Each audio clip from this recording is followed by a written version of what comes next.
And good morning, everyone. Looking back towards Pikes Peak from our Seas Paint Supply camera right now. We have a good view towards it. A little bit of snow up on top of the summit, but otherwise quiet this morning. Looks like things are going to be okay, at least in the short term here, the next couple of hours, as we just have some clouds floating around, no precipitation.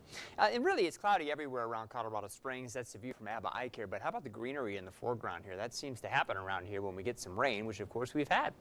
Right now, temperatures in eastern Colorado are in the 50s. We do have some 30s and 40s up across the higher terrain. Up on top of Pikes Peak, it's in the mid-20s right now. FUTURECAST is showing the scattered showers mainly south of the Arkansas River that we have this morning, continuing for a little while off and on. This is particularly true down around Los Animas County, but there have been a few showers a little farther north as well. But that little area of showers should decrease with time here this morning.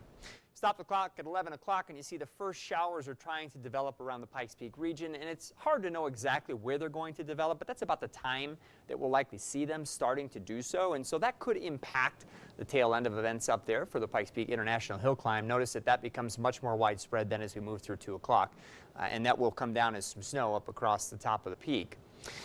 It looks like, though, that through 2 o'clock, we're looking at scattered showers and thunderstorms. These will start to become a little bit more numerous. Then as we move through 4, things will drift off towards the south and east. In eastern Colorado, you see a lot of cloud cover. There will be some holes in the clouds on occasion, so you might get a look at the sun a little bit like we did yesterday.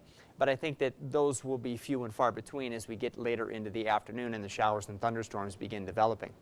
High temperatures today, once again in the 60s and 70s in eastern Colorado, so way below average. We'll have 50s and 60s for the most part up across the higher terrain. Gunnison today could hit about 71.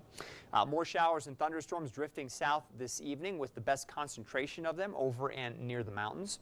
Again, no severe weather expected, but we could pick up some pretty good rainfall and maybe some of that pea-sized hail with any stronger cells that may develop. That will continue through about midnight or so. Afterwards, the showers should start to wind down in most areas, but very late tonight into tomorrow morning, we may see another sort of redevelopment of some showers over extreme southern portions of the state, and it looks to remain mostly cloudy tonight. Low temperatures in the 40s and 50s for the plains. Once again, 30s and 40s up across the mountains and mountain valleys. Highway 115 in Turkey Creek looking like a lot of our cameras looked this morning, mostly cloudy. But otherwise quiet and just comfortably cool. And we'll have another cool day tomorrow for sure with more chances for rain. And then gradually it looks like things will start to warm up a little bit. I mean, average highs are in the mid-80s to low 90s across the area. Yeah. So we're not anywhere near that right now. Not even close. Eking up yeah, eventually. We're in the 60s right now. All right, Marty, thank you. Well, as parents